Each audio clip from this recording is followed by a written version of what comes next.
This time the quick speed shot, I'm going to show you how to grade the floor in my pole barn as I get it ready for concrete.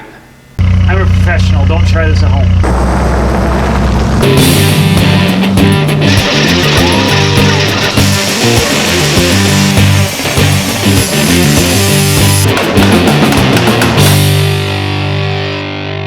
Alright, so the first step to grade the floor right here is I've got stone down, and let's take a minute to talk about what I got going on in the stone here. So I put this building up, I did the rough grading in dirt, cleaned all the topsoil off the ground with the grass in the topsoil, got it down to sub-base, and then brought in some dirt for fill because the ground had just a little bit of slope. I had to build it up about 8 inches on this side of the building. So that was put in and tamped down, and then I brought in some crushed number 1 stone. Here, just crushed number 1.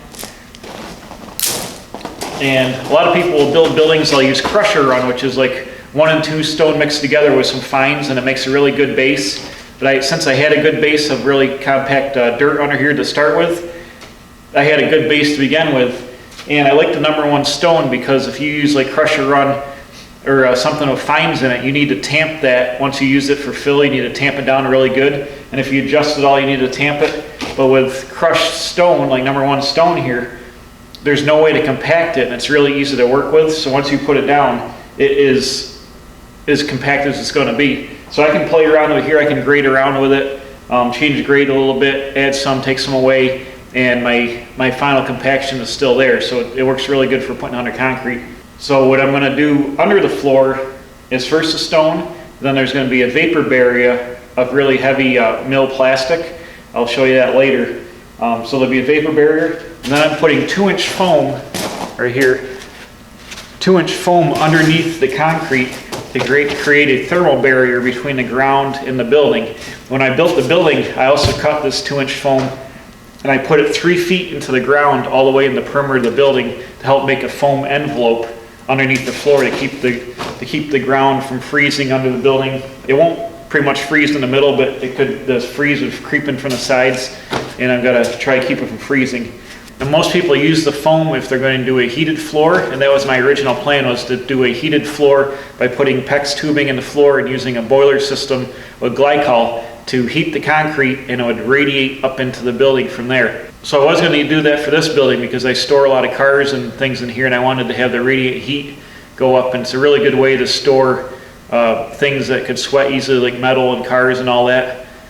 Unfortunately, I can't afford the boiler system to run this, and by the time I'll be able to afford a boiler to break even, it's going to be multiple years down the road here, so I really got to get the floor in this thing. And I don't know what I'm going to do with the floor later on, like if I want to drill holes and put lifts in here or put some walls in it or whatever, then you really need to have that all planned out in advance if you're going to put the tubing in the floor so you don't drill into it. So just a boiler system to run a building this big, it's 32 by 40, is about, if you buy a complete unit with all the zone bells and all that stuff, is about $3,500. That's really expensive, plus the glycol and all that, plus the tubing. I mean, you're talking probably $4,500 out of my pocket just to put the system in if I didn't pay somebody to do it.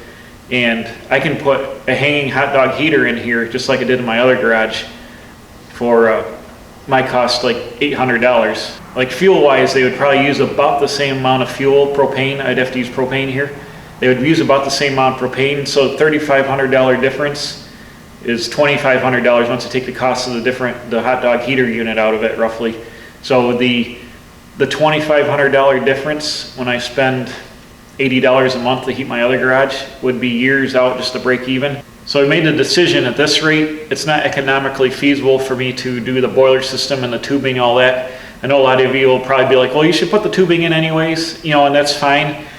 But at the rate that I'm going to be using this building and what future plans are for, I really don't know. And it would be a luxury to have the heated floor, and I'm sure that if money was no object and time is no object, I would definitely do it here. It's not going to be in the cards now. I've had this building up for 4 years. I've got to get the floor in it, just because it's a pain to use it just with this gravel floor and ramps and all that. So I'm not going to do the heated floor for now. I might not be here forever. You know, the break-even point could be years away. I just want to get a concrete floor. But I am going to do the step of putting the foam under it, so at least I'll have a thermal barrier that the concrete will stay warmer in the building, especially if I heat it with a hot dog heater. The concrete will stay insulated from the ground and will help in that retrospect. And I bought the foam 4 years ago when I built the building, so we're putting it in. So now let's talk about the foam. The blue or pink foam that you'll see is EPS. It's extruded polystyrene. This is expanded polystyrene. That's what EPS and XPS stand for. So I'm using expanded polystyrene. The blue stuff is easier to work with. It's a little more, you're not going to get the edges chipping off like that. But it's very expensive. I think it's at least probably now $35 a sheet for the blue extruded stuff. This foam I bought reclaimed. This was under the roof decking on a building. They insulate the roof and they put the rubber membrane with stone on top of it. So this is rated for it to be used under a lot of weight. And I bought this reclaimed in 4x8 sheets for $10 a sheet.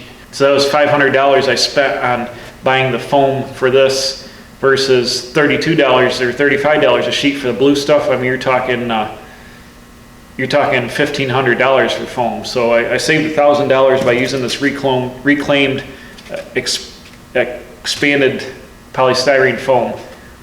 And one more thing, they've done some studies on thermal resistance. The extruded stuff, the blue stuff, will get moisture in it, and the moisture is hard to get out. And once you get moisture into your foam, the R value of it goes down significantly. And because this has like air pockets a little bit in between the little pieces, if it gets damp, the moisture is a lot easier to get out of it. They've done studies over time that this is actually a better thermal barrier. It's just you don't see it used that often because it's a little bit more brittle and stuff like that, and the other stuff is readily available in any big box store and supply house. So I'm using the expanded polystyrene foam, not the extruded polystyrene foam. Now if you look under my ledger board here, you'll see the white back in here. That is the foam that's going 3 feet down in the ground. And what this other foam is going to do is going to slide right up underneath the board here like this. I've put an inner skirt board all the way around the inside of this building. Usually in a pole barn you got this post and you got the post sticking out. I've gone ahead and added an extra ledger board to the inside during construction. So this will slide up under here like that and make a nice thermal break. It'll touch the other foam back in here, and then the floor will be poured right up against this surface here, right onto the foam. So what I have to do now is get my final grading done so I can put down the plastic and then put down the foam. Like I said, this foam is going to slide up under the wall like that, and it's going to come out and cover the entire floor. And then the concrete will be poured right on top of this, right up into here. So how am I going to grade this? I've made a grading stick that has the height of the floor and the height of the foam here.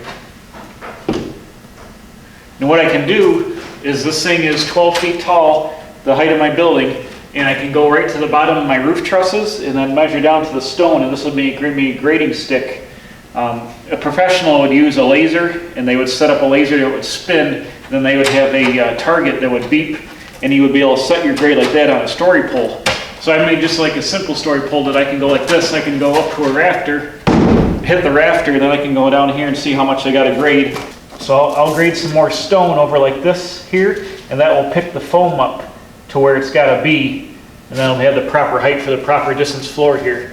But this is a super simple way to use my foam line and my floor line on here in a very simple way and very accurate way to do this. What I'm talking about is I take the stick and I go like this, right to the bottom of the rafter, and I can just work my way to the bottom of the truss, and I just work my way over and check the grading of the floor, and then come over here to the next one and grade it out along the way.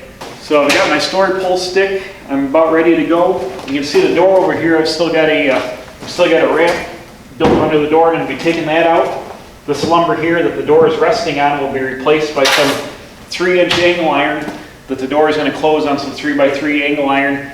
Then I'm going to galvanize with some galvanized coating, and that'll make a nice perfectly straight and smooth parallel surface for the door to sit on. Then they can grade right off that when they do the concrete to have a perfectly level floor from the doorway out into the building.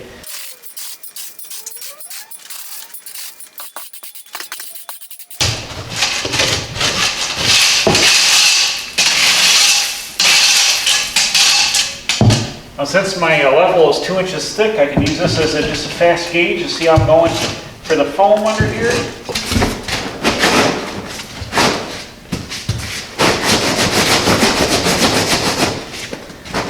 Like that, a nice snug fit under there, and then when the concrete pours down, it'll be perfect under here.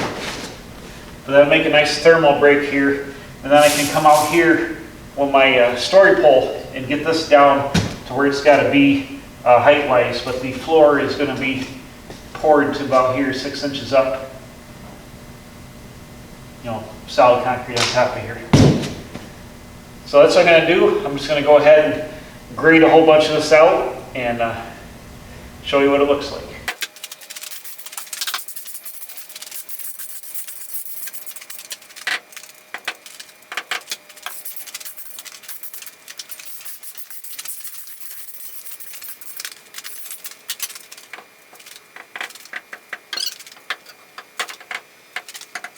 Alright, so I'm really close in this whole area. I've gone out 2 trusses, so that's 8 feet. So I've got this area pretty much where it's got to be. I'm just going to use the level.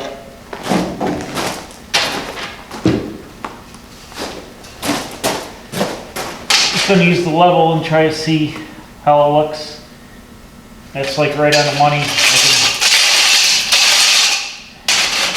can just run this across and just see how I am doing level-wise, but it's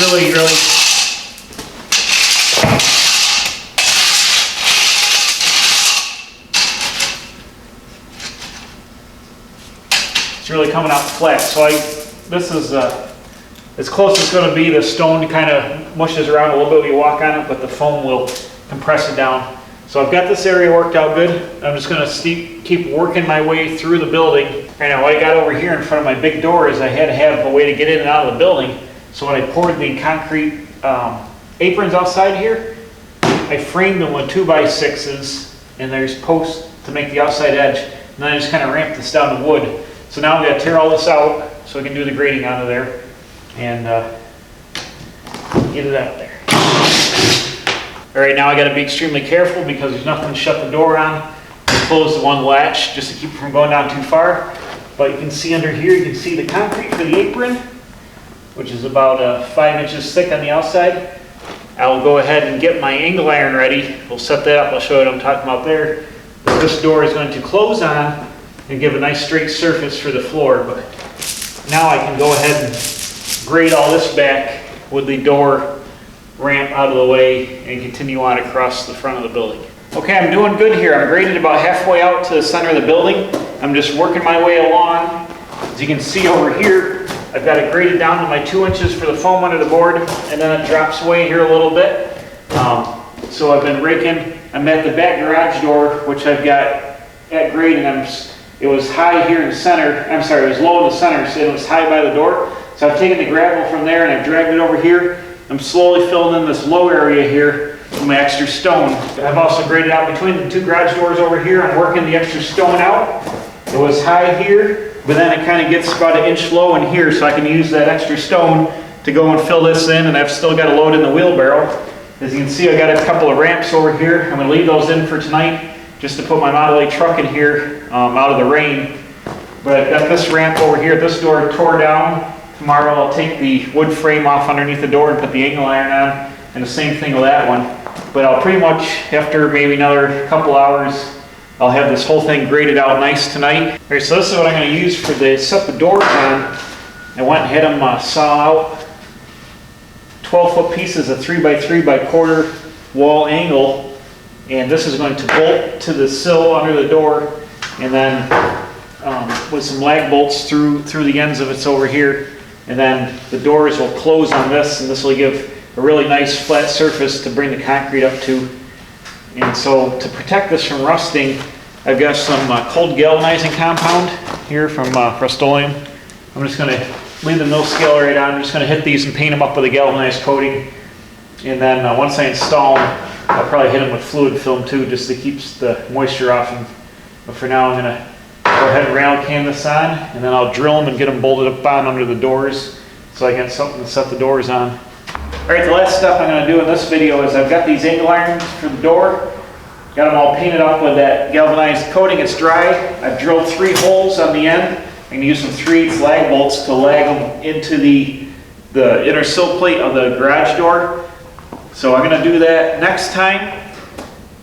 We'll get that on, and then we're going to put in the vapor barrier and get the foam down. So it's looking good. Everything's all graded out all the way around in here. I'll spin you around and show you that, but it took me pretty much all day. I didn't have to, I just moved the stone around. I had low spots and I had high spots. I didn't really need to add any stone. I just kind of shuffled it, and it's all good now. And I've got it within real close, so it's going to be a good consistent 6-inch floor all the way through here with a 2-inch foam underneath it, which is over there. So I'll spin you around and show you what it looks like.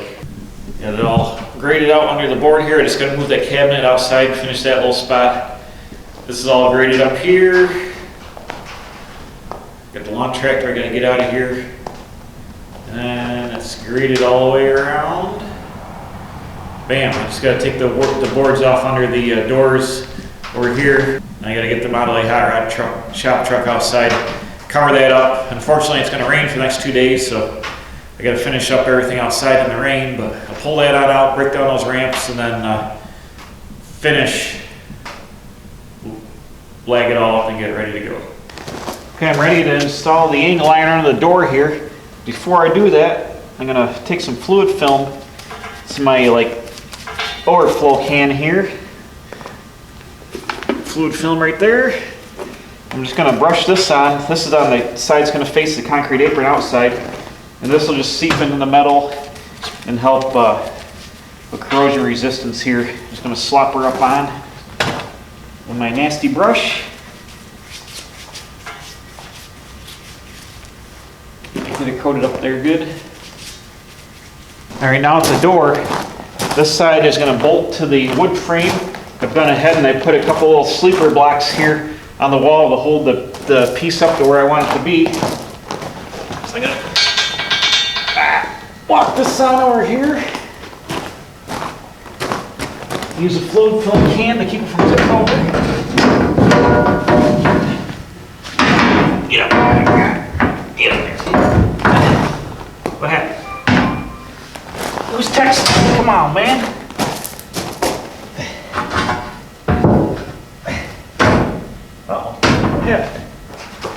I went inch high in my sleeper block. I forgot I didn't use the end of the tape measure. I made it inch high, so I'll adjust that.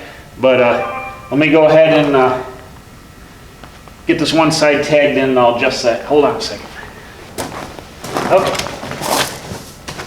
Got that figured out here. Now I'm down on the sleeper block. I'm going to take my drill and drill there's 3 bolts. I'm going to drill the center one to get this started.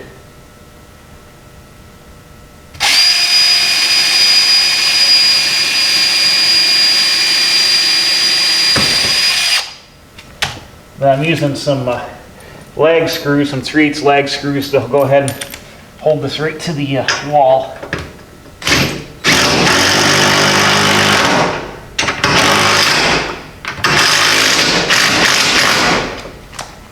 Leave it just a little bit loose. I've got it right on my mark on this side. I'm going to throw the 4-foot level on it. Make sure that I'm level on the other side of my sleeper block. But you get the idea. The door will close right on this angle iron. The foam will come under here. I'll put a piece of foam between the existing concrete apron and here, and just make a nice thermal break to the outside. Whoa. Now you might have saw it flex just a little bit when I shut the door down. Well, this has got the concrete poured under it. It's going to lip under the angle iron just a little bit, so it'll stiffen it up. But that'll make a nice, smooth, flat surface for this door to close on. Sealed up real nice, independent from the outside. A lot of times when people do buildings like this, they'll pour the floor out like a foot out of the building or whatever the thickness of the building is. And then the door will close on that. But if you have somebody that is in a hurry pouring it, you could get some waves in your concrete. You could get a slope in it where water would run back under the door. This will make a nice, perfectly level break where the outside apron, I have it down about 1/4 inch from the outside of this so I can caulk that joint. Any water that comes up against the building will run down with the seal on the door, and it'll stay out of the building. My aprons are also pitched away from the building, so I shouldn't have any water issues of water coming under the door. and I'll always have a nice perfectly flat level surface for the door seal to close on. So that's when I do buildings like this, I like to use the angle iron like this to give it a nice positive stop. Yeah, so I'm going to keep working on this, and tomorrow we'll hit it again, but that's going to be in another video. Next time I'm going to show you how I install a vapor barrier and how to lay out the foam, and then hopefully we'll be able to get the mesh in here, get this thing kicked out and ready to pour. So in the meantime, thanks for watching. Please subscribe. I'm putting out new videos every Wednesday and Saturday. Hit the bell for alerts, tell your friends, and we'll see you right back here on location in the back pole barn at the Quick Speed Shop.